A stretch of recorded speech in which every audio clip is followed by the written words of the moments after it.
El Clasico, Mumbai और चेन्नई जब भिड़ती हैं तो ये वर्ड सबसे परफेक्ट है इनके लिए। हालांकि दूसरी बार भिड़ रही हैं। पिछली बार जब इस सीजन भिड़ी थी तो जीत चेन्नई की हुई थी और वो भी वानखेड़े में जाकर। तो रिवर्स बैटल, और इसी पर बात करने के लिए हमारे साथ मौजूद है अमोल मजुमदार। स्वागत है अमोल आपका। एक बेहतरीन मुकाबला, क्योंकि अगर आप देखें जिस अंदाज में पिछले कुछ मैचों में मुंबई रंग में दिखाई दे रही है, और ठीक है चेन्नई ने जब पिछली बार वानखेड़े गए थे तो वहां पर हराया था उनको, पर इस बार शायद तस्वीर थोड़ी अलग हो सकती है। दोनों टीमें फॉर्म में है, मैं कहूँगा। अगर एल क्लासिको की हम बात करते हैं, वो क्यों हुआ है ये भी तो जानना ज़रूरी है। 5 बार मुंबई जीती है, 4 बार चेन्नई जीती है और बहुत बार फाइनल्स भी खेली है, और एक दूसरे के साथ जो भिड़ंत हुई है पिछले 15 सालों में, इसलिए इसको एल क्लासिको कहते हैं। और मेरे हिसाब से दोनों टीमें जीत हासिल करना चाहेंगी।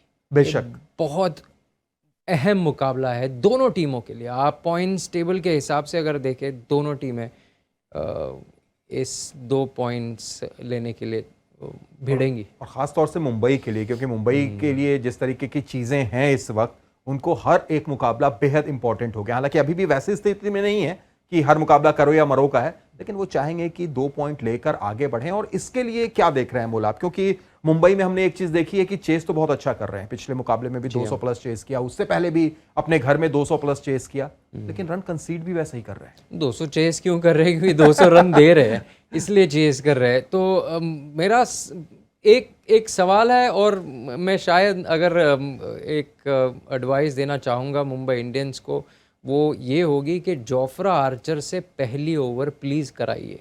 नई गेंद से जोफ्रा आर्चर ने 1 ओवर तो डालनी बहुत ज़रूरी हो जाती है। अगर आप बात करें बैटर्स की, तो डेविन कॉनवे, ऋतुराज गायकवाड़ दोनों ही बेहतरीन फॉर्म्स, उनके बदौलत ही चेन्नई सुपर किंग्स काफ़ी अच्छा करते आ रही है इस टूर्नामेंट में। अगर आप उनके खिलाफ जोफ्रा आर्चर को पहली गेंद दे, नई गेंद, तो फिर अगर वो विकेट चटका ले उसमें तो वो माहिर है। अगर चटका ले तो फिर आप उनको रोक सकते हैं।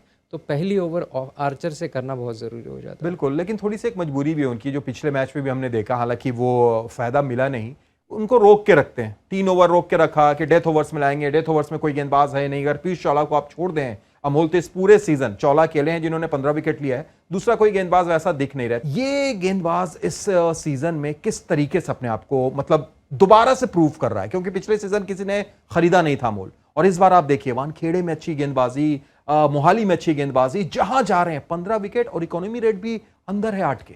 अनुभव, बिल्कुल मैं कहूँगा अनुभव। पीयूष चावला की बात करें तो लगातार सालों साल वो किसी ना किसी टीम से जुड़े हुए रहते ही हैं आईपीएल में। पिछले साल वो थोड़ा सा एक झटका मिला था जहां उनको ऑक्शन में किसी ने लिया नहीं था, पर इस बार मुझे बातचीत हुई थी इस सीज़न में जहां वो गुजरात के लिए खेल रहे थे फर्स्ट क्लास क्रिकेट। तो यही होता है ना कि जब उनको मौका मिलता है ना, तब वो प्रूव करके दिखाते हैं हमेशा, और एक्सपीरियंस के साथ गेंदबाजी कर रहे हैं। लेग स्पिनर तो चर्चा में रहते ही हैं, और पीयूष चावला जैसा उनके पास वो काबिलियत है, उनके पास वो गूगली है, वो भेदक है गूगली, और उस पर काफ़ी विकेट निकाल रहे हैं। और थोड़ी सी अगर बल्लेबाजी की बात की जाए तो यहाँ पर अच्छी चीज ये है रोहित शर्मा के लिए कि भले उनके बल्ले से कोई बड़ा रन ना आ रहा हो, पर तिलक वर्मा और सूर्य कुमार यादव, टीम डेविड, फिर आप वहां पर देखें जिस तरीके से कैमरन ग्रीन बल्लेबाजी कर रहे हैं, तो राहत, थोड़े से रिलैक्स हैं इस बार। बिल्कुल मैं कहूँगा, अगर आप देखें तो ईशान किशन भी वही लय में खेल रहे हैं। तो मेरे हिसाब से रोहित शर्मा थोड़ा सा वक्त ले सकते हैं, 1 ओवर देख सकते हैं पहले। पिछले मैच में पहले ओवर में कट मारने के चक्कर में आउट हुए थे, तो 6-7 बॉल अगर वो ले तो भी कोई हर्ज नहीं है, क्योंकि आपके सामने ईशान किशन एक अलग तरीके से बैटिंग कर रहा है, अलग स्ट्राइक रेट से बैटिंग कर रहा है। कैमरून ग्रीन आपको 3 नंबर पर मिले हैं, वो आकर चौके छक्के जड़ रहे हैं। तो और नीचे भी टिम डेविड अभी फॉर्म में है। तो रोहित शर्मा अगर क्रीज पर टिके रहें, डटे रहें, तो फिर अलग मुंबई इंडियंस दिखाई देंगी। प्लस पॉइंट यह है कि बाकी सारे फॉर्म में हैं, और रोहित शर्मा अभी तक फॉर्म के साथ जूझ रहे। शायद क्या पता लास्ट हाफ ऑफ आईपीएल वो फॉर्म में आ जाए। बेशक, और अगर ऐसा होता है तो फिर मुंबई इंडियंस के लिए उससे बढ़कर कोई चीजें नहीं होगी। अगर चेन्नई की तरफ हम चलें, रुख करें, तो भाई यहां पर तो अमोल ऐसा लग रहा है कि चाहे गेंदबाजी हो, बैटिंग हो, हर तरफ ये टीम सशक्त नजर आ रही है। पहले अगर बल्लेबाजी से शुरुआत करें, डेवन कॉनवे, ऋतुराज गायकवाड़, सलामी साझेदारी टिक मार कीजिए, बिल्कुल। उसके बाद अब आइए मिडिल ऑर्डर में, अजिंक्य रहाणे, शिवम दुबे और अंबाती रायडू को भी जब भी मौका मिलता है तब भी वो पर अच्छा खेलते हैं। यानी कुल मिलाकर हर तरफ ये टीम बिल्कुल परफेक्ट बैटिंग में। टॉप ऑर्डर, मिडिल ऑर्डर और लोअर मिडिल ऑर्डर, वो एक ऐसी टीम है जिसके बिल्कुल वो टॉप, ये 3 सेट बिल्कुल एकदम सेट है वहाँ पर। टॉप ऑर्डर फॉर्म में भी है, Devon Conway left hand right hand combination है। हमेशा टीम्स चाहती है कि एक लेफ्ट हैंडर ऊपर जाएं टॉप ऑर्डर में, तो डेविन कॉनवे में उनको मिला है पिछले साल से। ऋतुराज गायकवाड़ की बात ना करे तो ही अच्छा है। सबसे बेहतरीन खिलाड़ी मुझे ऐसा लगता है इस आईपीएल में अजिंक्य रहाणे, एक अलग फॉर्म से गुजर रहे हैं, अलग बॉल स्ट्राइकिंग फॉर्म है उनका और वही हिसाब से खेल रहे हैं। शिवम दुबे, इनकी खास बात यह है कि वो स्पिनर्स के खिलाफ छक्के मार सकते हैं। बहुत कम ऐसे बल्लेबाज हैं जिनका स्ट्राइक रेट स्पिनर्स के खिलाफ थोड़ा सा कम होता है। ये बहुत कम बल्लेबाजों में से एक है जो स्पिनर्स के खिलाफ उनका स्ट्राइक रेट बढ़ जाता है क्योंकि छक्के मारने की काबिलियत है इनमें। तो चेन्नई सुपर किंग्स थोड़े से सेट लग रहे हैं। और अगर गेंदबाजी की तरफ रुख कर रहे हैं अमोल, तो यहां पर भी जैसा आपने कहा कि सारी चीजें सेट नजर आ रही हैं। तुषार देशपांडे एक युवा गेंदबाज, 17 विकेट इस टूर्नामेंट में, थोड़े से इकोनॉमी उनकी थोड़ी सी ऊपर रही है लेकिन 17 विकेट वो इंपॉर्टेंट।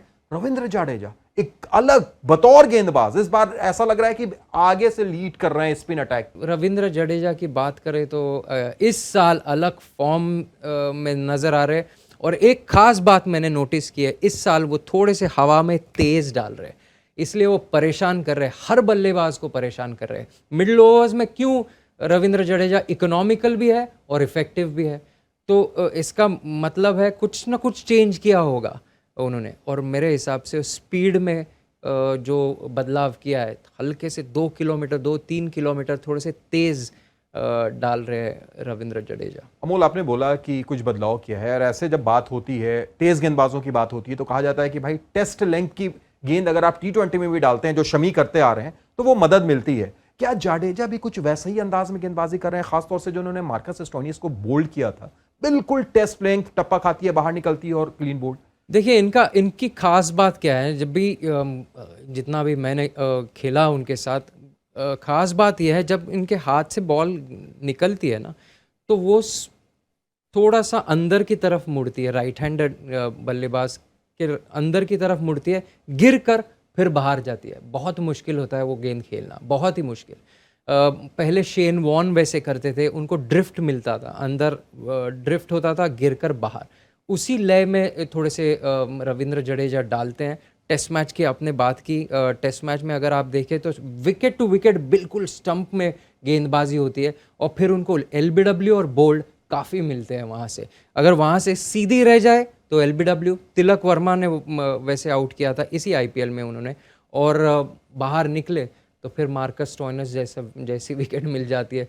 तो बहुत डेंजरस है और हवा में तेज़ है इस साल, तो इसलिए वक्त नहीं मिल रहा है बल्लेबाजों को एडजस्ट करने के लिए। चलिए, बिल्कुल, अब आखिर में चलते चलते दिन का ये मुकाबला है, चेन्नई में खेला जा रहा है। फेवरेट चेन्नई या मुंबई, आपकी भविष्यवाणी?